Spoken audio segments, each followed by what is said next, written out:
What is up, YouTube? Welcome back to my second trade recap. Today is February 13th, 2026. I'm going to be going over today's trade recap, or today's price action, and I'm going to be showing you guys how I was able to make $500 today trading the NASDAQ. So let's get right on into it. Um, so what I saw is yesterday we had this crazy dump, right? We dumped like 500 points. Yeah, big dump. But what do we leave behind? We left a 4-hour fair value gap. And what else are we doing? We're inside of this 4-hour fair value gap as well. This 4-hour bullish fair value gap that we are inside respecting. We're respecting very nicely. And that's what I wanted to see in the day, you know? I wanted to see that we are gonna keep respecting this 4-hour and then go higher, right? Maybe hitting this 5 minute or 15, 5, 50, and 15 minute fair value gap up here. All this high time frame, low resistance liquidity, which are just swing highs, bunch of highs that have not been swept, just resting orders. And I wanted to see us do something like this. This is my condition. Was going to the day. I want us to respect this 4-hour and go higher, targeting data highs because we had CPI today, and data highs are it's very simple. Data highs is when we have news and the candle leaves a wick, like this.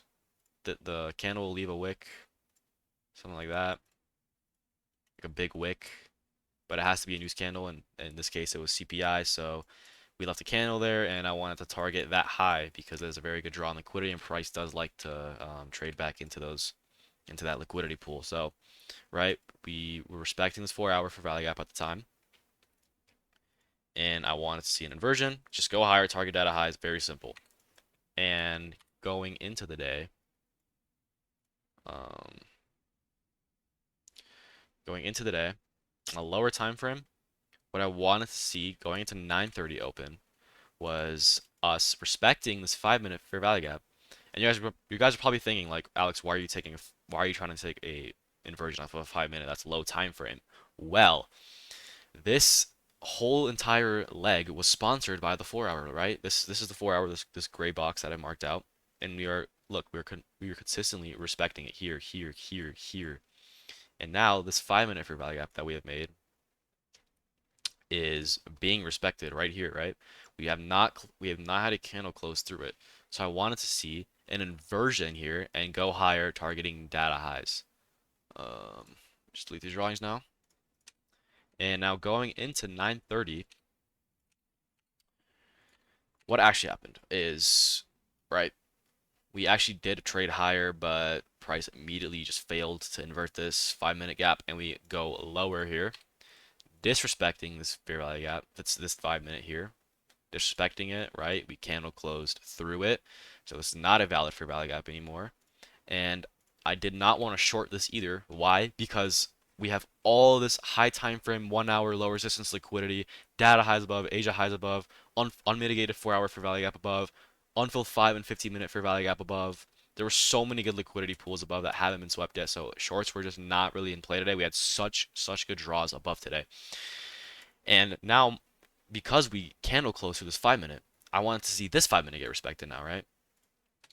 This 5 minute fair value gap right over here. Let me mark this out for you guys. Just 5 minute fair value gap. I want to see this get nicely respected and then catch an inversion higher to data highs, right? But that didn't happen either. We completely. Oh my gosh, I'm on the 5 minute. Oops, my fault. But anyway, yeah, I wanted to see this 5 minute get respected and get a 1 minute or like 30-second inversion, whatever, and go higher, targeting data highs. So I wanted something like this. Now that we are inside of this 5 minute, I want to see an inversion and get a long position and just like target data highs all the way up here.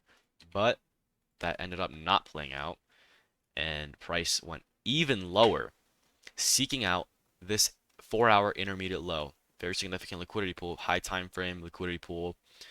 And at this point, the 4-hour was closed. The 4-hour fair value gap was closing in 20 minutes, and I wanted to see if I was gonna continue being bullish. I wanted to see the 4-hour like close inside this fair value gap. Like keep respecting this bullish fair value gap that we have, right? I did not want to see price candle close through it because that would signify what? That we're gonna be bearish. We're flipping bearish. We're gonna continue being bearish, should I say? And longs just aren't in play today, and my bias is completely wrong. So let me go back to there, right? So I wanted to see an immediate pullback off of this because at this point we were starting to disrespect the 4-hour fair value gap. We were the body was starting to completely close through it, which I didn't like because I wanted to be bullish. I wanted to hit these data highs today and all these highs above. So what we do is we immediately swap this 4-hour intermediate low, and now we why is this moving so slow? We get immediate displacement off of it, right? So again, we're still in this 4-hour fair value gap. We swept this intermediate low, and we immediately get displacement off of it. That signifies me that this is a potential reversal in order flow, right? We swept the intermediate low. Now we have this 1-minute inversion with a very strong bullish close. And what did we also have going into the day? We had an AMD model, right? We accumulated here, and then what did we do? We manipulated lower here, and now it's looking for distribution up to these data highs. I wanted to look for distribution up to these data highs. This was absolute A plus textbook. So again, let me just run through everything. We swapped an intermediate low back into a 4-hour fair value gap, which we were respecting. We have a 1-minute inversion, and we also had an AMD model: accumulation, manipulation, distribution. I was looking for distribution. So this is what my position looked like right here, and targeted data highs, and immediately just a crazy big candle, and TP was hit just like that in around 4 minutes. So yeah, very, very textbook setup today. ES was also on track with everything, right? ES was beautiful today. I'm not gonna lie. ES was completely following the narrative that Nasdaq had today, right? Same thing. We get that. We didn't inverse it on this candle, but we did inverse it on the next candle, and yeah, we were just signifying bullish. And ES was also respecting consequent encroachment of this 4-hour fair value gap. What is consequent encroachment? Is when the midpoint is being respected of a fair value gap. So signifying that this 4 hours is most likely going to be held, and most likely we're going to continue being bullish. And as you can see, it also played out.